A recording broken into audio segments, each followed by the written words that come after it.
A continuación, Destino Libertad.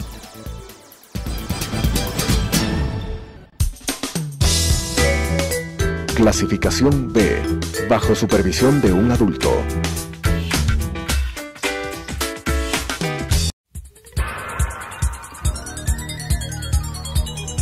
Las opiniones vertidas en este espacio por la producción y dirección del programa son de exclusiva responsabilidad de sus autores y de quienes intervienen en ellos.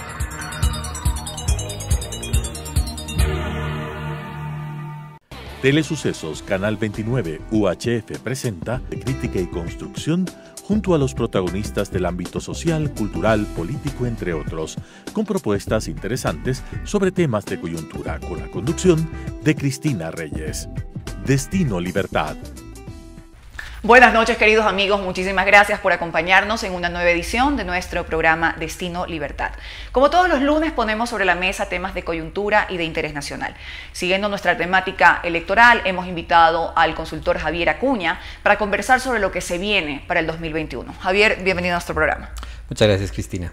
Vamos a leer un poco de su perfil. Javier es licenciado, magíster y doctor en Derecho por las universidades españolas como la Complutense de Madrid, Antonio de Nebrija, y también tiene estudios en Alemania. Es catedrático de Derecho Constitucional y Teoría del Estado en la Universidad Central y en la Pontificia Universidad Católica del Ecuador. Además, abogado, defensor de derechos humanos de la población LGTBI y personas de movilidad humana. Es consultor y asesor en sectores públicos y privados en materia de política pública, derecho marítimo y ética de las decisiones. Nuevamente le damos la bienvenida, te damos la bienvenida, Javier, y nos gustaría un poco analizar, proyectando el 2021 y sus elecciones, el escenario complicado que está atravesando el Ecuador por una crisis económica, sanitaria, social, casos de corrupción que mantiene a la población en una situación de desánimo, de preocupación, de desesperanza. Y ante ese escenario electoral, analicemos un poco eso, lo que están sintiendo los ecuatorianos y cómo eso puede incidir en las votaciones. Gracias, Cristina, por la invitación a tu programa. A ver, para contestarte, el Ecuador es un país de mil hojas, ¿no? Nosotros tenemos diferentes realidades, dado una situación nacional, histórica, de acumulación muy segmentada. De tal manera que la realidad de la clase media que puede estarnos viendo en un programa como este, o de la clase popular que a lo mejor le interesa un programa como el tuyo, no es lo mismo en el campo que en la ciudad, no es lo mismo en la zona de la sierra como en la zona de la costa, no es lo mismo en ciertas partes de las grandes urbes del país como Quito, Guayaquil, o peor aún, las situaciones de las urbes medias, Cuenca, Ambato, Santo Domingo de los Colorados, Quevedo. Pero algo que es general de nuestra situación actual es la incertidumbre. Por desgracia, la única certeza que tiene ahora el ecuatoriano es la incertidumbre. Que por supuesto la vivimos desde las realidades económico-sociales. Todas las realidades que has mencionado. ¿Por qué? Porque la clase media te dice, ¿podré pagar la hipoteca de la casa? La clase alta te podrá decir, ¿puedo mantener mi bienestar? ¿Estaré seguro? La clase baja puede decirte, ¿alcanzaré a tener trabajo en unos 2 meses que ya se me acaba lo poco que pude haber tenido y que ya se me acabó en la pandemia? ¿Llegaré sano a fin de año? Si es que voy al sistema de salud, ¿tendré plata para pagarme un tratamiento COVID? O peor aún, ¿tendré cama en el sistema público? El jubilado te dirá, ¿podré cobrar mi pensión?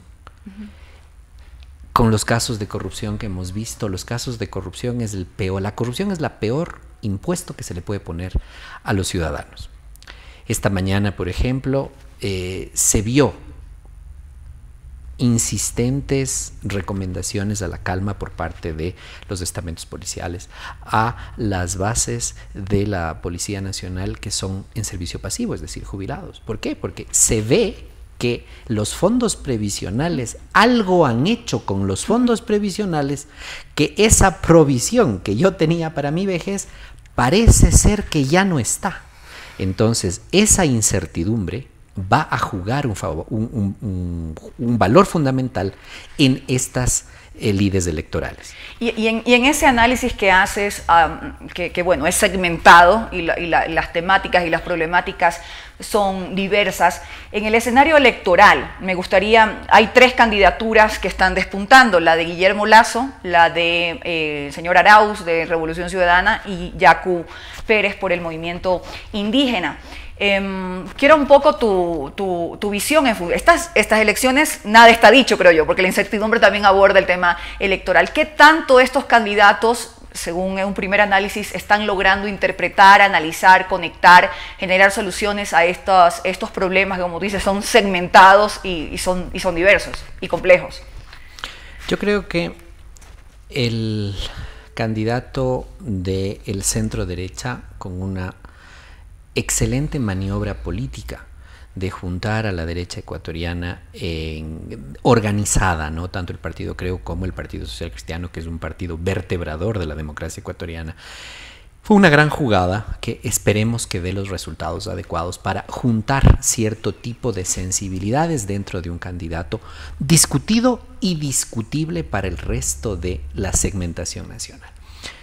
Vamos a los otros 2 candidatos, tanto el señor Arauz como el señor Yacu Pérez, a mi modo de ver, comparten electorado. El uno satisfecho de volver a contar con una alternativa, digamos, propia, y los otros insatisfechos de que les dejaron sin alternativa y entonces buscaron en el movimiento indígena, que sin lugar a dudas se ha querido representar como una cierta reserva moral de la patria, gracias a que los casos de corrupción en sus entornos de gobierno han sido muy mínimos, entonces pueden demostrar que, bueno, nosotros podemos ser lo mismo, pensando desde el punto de vista de la izquierda, desde el centro izquierda hasta la izquierda radical, pero no robamos. ¿Qué tan inclusivo puede llegar a ser ese discurso de haber tradicionalmente representado solamente un sector muy importante, por cierto, en nuestro país? ¿Qué tanto pueden lograr premiar en toda la población ecuatoriana? Yo creo que ahí es una pregunta interesante, porque al indígena se le ha visto siempre desde afuera como aquella otra cosa que representa unas esencias de la nación, pero que está lejos. Y a partir de octubre, y antes de octubre, y después de octubre, que fue un quiebre importante para la urbanidad, se le ha visto al movimiento indígena ya no tan lejano, sino también como una oportunidad de poder hacer gobierno. Ahora, eso no significa que la clase media urbana en especial pueda pensar que no es una buena idea, pero ante la tesitura del candidato discutido pero discutible y del candidato del pasado reciente con los problemas actuales, puede ser una salida interesante. Pero no nos olvidemos también, Cristina, que los 3 que están en cabeza tienen muy poco. Tienen a la media un 20, del 16 a un 20. A eso iba también un poco a las encuestas, que también pueden ser una trampa bien diseñada, bien pensada en esta todavía escenario que ni siquiera podemos depurar quiénes van a ser los candidatos oficiales. Hay encuestas que señalan que hay entre 38 y 64% de votantes que aún ni siquiera saben, no les interesa, no quieren votar por nadie. Esto daría todavía la posibilidad, y me gustaría también una opinión general sobre los otros candidatos. ¿Cuál le ves que puede levantar la cabeza? ¿Hay la posibilidad para un outsider? ¿Es imposible esto? ¿Nos quedamos únicamente con estos 3 candidatos que puntean al momento? De las encuestas que hemos visto, ¿no? Que pueden ser interesantes e interesadas, como tú bien dices. Y diseñadas. Diseñadas, interesantes, interesadas. Pero sí demuestran las muestras también es un poco difícil hacerlas ahora en pandemia. La gente también no está en lo que está. La incertidumbre es un factor importante también al momento de contestar este tipo de encuestas. Pero al parecer, quien va segundo es el primero de los candidatos que están. La incertidumbre todavía parece ser que es la primera opción de los ecuatorianos. Todavía no sabe, no contesta, desde un 36 a un 50 y pico, sigue teniendo más que el primer candidato que está sentado en una posible segunda vuelta, ¿no es cierto? ¿Eso qué nos da a entender? Nos da a entender algunos, he oído algunos de los grandes gurús de nuestra patria respecto a la política que dicen, no, ya con 3 de 20 el resto se va acomodando. Yo creo que no es así. Yo creo que sí es posible la emergencia de un candidato o de una postura que salga de la marginalidad, no entendida la marginalidad socioeconómica, sino la marginalidad de los 3 grandes, y que pueda ir subiendo. ¿Qué podría ser? ¿Quién? Yo creo que podría ser Isidro Romero. Isidro Romero. ¿Cuál es en la ciudad de Quito, por ejemplo, el señor Montúfar.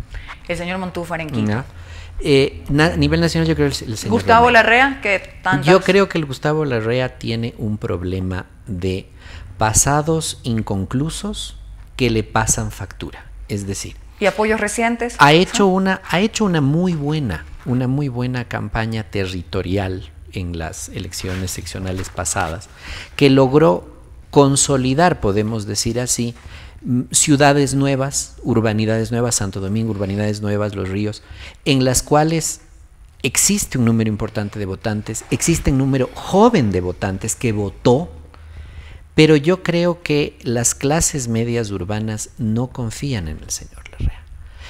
Es un habilísimo político, es un excelente muñidor, pero tiene un pasado en el momento del señor Correa que nos une demasiado al norte, y el norte significa peligro, y eso es un problema para él, independientemente de que su binomio sea una mujer que ha trabajado con los gremios de la agricultura y la ganadería en especial, que tiene su trayectoria. Sí, ya hablaremos un poco también sobre los binomios y qué tanto pueden sumar a las campañas electorales. Me gustaría ahora mismo enfocarnos en el tema de los incomprendidos millennials, que según también las estadísticas representarían un 53% del padrón electoral. Pues bien, muchos estudios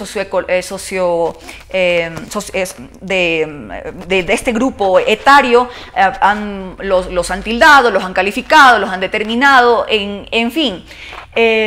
Un poco quisiera que abordes a este segmento poblacional, qué tendrán que hacer los candidatos para conectar con ellos. Además, también si los puedes un poco describir. ¿Son ellos más progresistas? ¿Son ellos más conservadores? ¿Cuáles son sus principales causas? Se dice que ellos defienden causas medioambientales, que son un poco más preocupados por el tema de la naturaleza, del cuidado del medio ambiente. En fin, me gustaría conocer un poco tu opinión.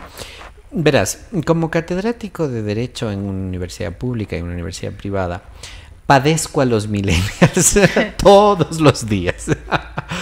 Los millennials son personas muy complejas. ¿Con esto qué queremos decir? Queremos decir que son personas que creen en sí mismos, muy por encima de que nosotros de nuestra generación creíamos, tienen ciertas seguridades sobre las cosas como verdades absolutas. Una de estas verdades absolutas es el cuidado de la naturaleza. Otra de las verdades absolutas es su libertad, o al menos su vocación de que se les no perjudique en su toma de decisiones, así estas sean off the tank. Entonces, los millennials, que son esas personitas que van a pagar nuestras pensiones en el caso de que el Instituto Ecuatoriano de la Seguridad Social sobreviva, que Dios así lo permita, y que ellos obtengan un trabajo estable de la manera como nosotros entendimos el trabajo estable, que ahí viene el otro problema, claro. La necesaria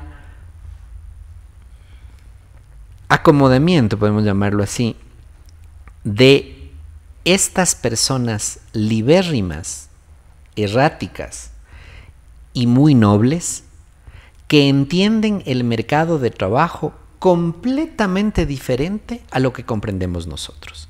Nosotros, las personas como tú que están en la asamblea, tienen que darse cuenta cómo vamos a incardinar las expectativas de estas personas, por ejemplo, en el mercado laboral.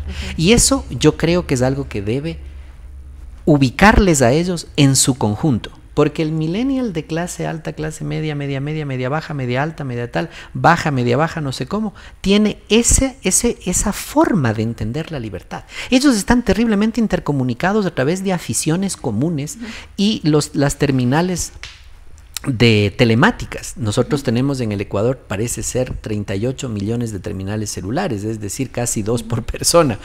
Y ellos en especial son los más preocupados de estar al día. Ahora bien, con este 54-53% de personas millennials y jóvenes de entre 16 años y 35-40, tú tienes un vuelco en la forma electoral del país, porque es la primera vez que esta población es la que va a tener que poner un presidente de la República. Sí, y según lo que describo es que comparto, es sumamente complejo hacia dónde van sus aspiraciones, sus deseos, es mucho más amplio, no solamente aborda el tema del mercado laboral como tú lo mencionas, sino también algunos temas de libertades que no sé qué tanto sean determinantes al momento de elegir a un candidato en función a sus propias convicciones. Me refiero un poco al tema de la defensa, las políticas inclusivas a los grupos LGBTI, también un poco a la despenalización del tema del aborto en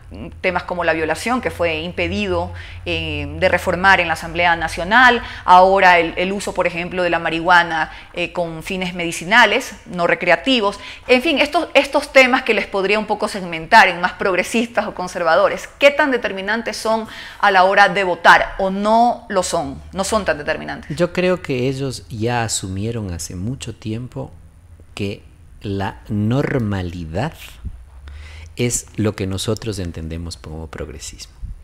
Y te voy a poner un ejemplo, mal que me lo ponga yo. Cuando yo era mucho más joven y daba clases en las mismas universidades, y yo decía que yo era LGTBI, porque lo soy, y era una forma de entender un parteaguas, ¿no?, de los roles de las personas. Y causaba hace 20 años un problema, ¿no?, un comentario en tal. Ahora es natural. No existe ni siquiera una ceja levantada de extrañeza. Entonces, este tipo de cuitas que a nosotros todavía nos parecen progresistas, nos parecen que deben estar en la agenda, para ellos ya está hace tiempo, está asumido como agenda. Entonces, si tú vas a solamente incidir en eso, para ellos te van a decir, no, es que esa ya es la base. ¿Qué me ofreces más allá de eso que para mí ya está asumido? Sí, y yo no veo que los candidatos estén incidiendo en eso. No creo que quieran tomar posiciones al final. Bueno, Yacu Pérez sí se ha mojado un poco en estas situaciones respecto, por ejemplo, a la defensa de la naturaleza. Sí, de acuerdo. El señor Lasso lo ha hecho en función de lleva tu vida como quieras llevarla, pero hazla activa económicamente, que también es algo interesante para los millennials. Pero da una sorpresa, el señor Arauz es un millennial, es una persona joven que les habla en pastillas muy fáciles. Y esas pastillas muy fáciles de comprensión pueden decantar un electorado, como ves, muy grande. Sí. Ahora vamos un poco a otro tema sumamente importante en estos momentos donde la pandemia y el peligro aún no han pasado, la salud. ¿Qué tan determinante va a ser para el futuro gobierno y también para los discursos de los candidatos el demostrar que van a abordar el COVID, también la posibilidad de la adquisición de la vacuna, de inmunizar a la población en esta jornada electoral? Guillermo Lasso, por ejemplo, ha elegido un médico para que le acompañe como binomio. Entonces, bueno, allí también quizá tu opinión sobre el papel que cumplen los binomios. Son dos preguntas distintas, pero intento hacerlas complementarias. Ahora bien, la pandemia es algo nuevo que, complementado a octubre, cambió mucho el panorama nacional electoral, propiamente dicho. Hay que incidir también que el absentismo a la hora de votar en este año por la pandemia, yo creo que va a subir bastante. Y ahí vamos a tener un problema respecto a quién va a afectar más. Porque ¿quién tiene la capacidad de quedarse en casa? ¿El que le importa poco, el que le importa mucho o el que tiene para pagar el no ir? ¿Ya? Y eso puede sí ser un factor importante cuando vos tienes una cantidad de personas de una edad específica que sí están acostumbradas a votar por forma natural, ¿no? Como decía mi abuelo, a misa y a votar. Entonces, muchas de estas personas ya no lo van a hacer.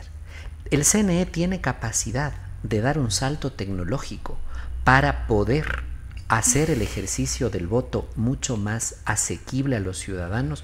Voto por correo, voto telemático, urna en casa, no lo tiene. Entonces, eso también va a significar unas importantes bajas o subidas respecto a las intenciones de cada uno de los candidatos que están en cabeza. Ahora bien, el COVID es algo nuevo y algo desconcertante también, que se suma a las demás cuitas desconcertantes de nuestros conciudadanos. La respuesta que ha dado el gobierno nacional, los gobiernos seccionales, no han sido las más adecuadas. Y cuando la apuesta ha sido fuerte, muchas veces ha sido incomprendida por una oposición. Si hace mal, bueno. Si hace bueno, entonces es malo. Ejemplo, algunas de las decisiones tomadas por el señor alcalde Yunda a mí me parecen adecuadas y que tuvo que hacer un montón de política para que puedan estas ser entendidas por el gobierno central. ¿Eso desgastó la confianza de los conciudadanos? Por supuesto. Y como esa, muchas otras pequeñas o grandes errores que han hecho entender al ciudadano que en manos de estos vamos a dejar la conducción de este problema. Entonces, y sí por eso será es necesario, determinante. exacto, y por eso es necesario, unos binomios dijeron, ok, yo voy a poner en mi binomio presidencial a una persona que tiene la capacidad, de cierta manera, de dar respuestas a esto. Un médico famoso, ¿cómo se llama? Un comunicador o una estudiosa PhD de las realidades del común de los mortales. Entonces, ante esta situación, ¿nos da seguridad o no nos da seguridad un binomio? ¿Y cuál es el papel del binomio? Pues esperar sustituir al presidente. No ha cambiado. No ha cambiado. ¿Es necesario un binomio? Pues ahora que hay una intentona de consulta popular, yo creo que sí podría hacerse una pregunta de: ¿necesitamos un vicepresidente o una vicepresidenta que esté solo esperando sustituir al presidente? O que tenga algunas funciones. Que tenga unas funciones específicas, o quizá, como en otras legislaciones, el vicepresidente o vicepresidenta cumple una función institucional, por ejemplo, en las cámaras. Se está hablando de un Senado, por ejemplo, la presidencia natural del Senado, para que no exista pugna de poderes ad inicio del gobierno. Podría ser una respuesta. Sí, Javier, se nos quedan muchísimos temas para el análisis. Me faltó también preguntarte tu opinión sobre las elecciones en Estados Unidos, el último debate. Bueno, hay muchas cosas que esperamos tengamos una nueva oportunidad. Brevemente nada más, ¿qué nos espera? Nos espera una campaña de ideas, de debate, o tendremos un poco más de lo mismo, desprestigio, mucha confusión en redes sociales. Brevemente, tu opinión. Yo creo que se acabó las grandes campañas donde se debatían ideas y empezamos las campañas donde se hacen actos en función de un punto porcentual en unas posibles encuestas futuras e inciertas.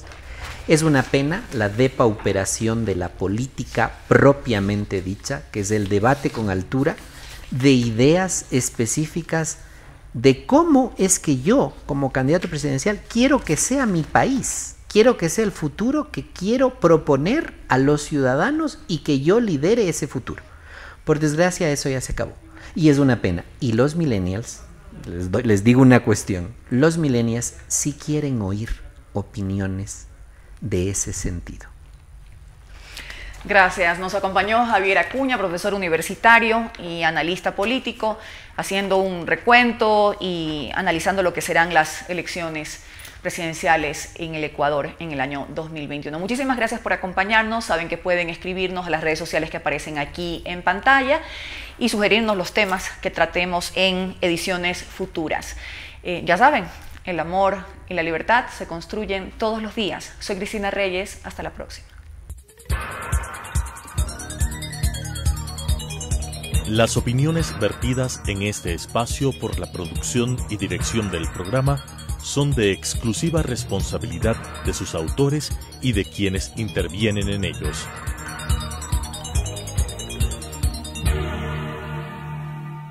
Telesucesos Canal 29 UHF presentó Destino Libertad, un espacio de crítica y construcción junto a los protagonistas del ámbito social, cultural, político, entre otros, con propuestas interesantes sobre temas de coyuntura, con la conducción de Cristina Reyes. Destino Libertad.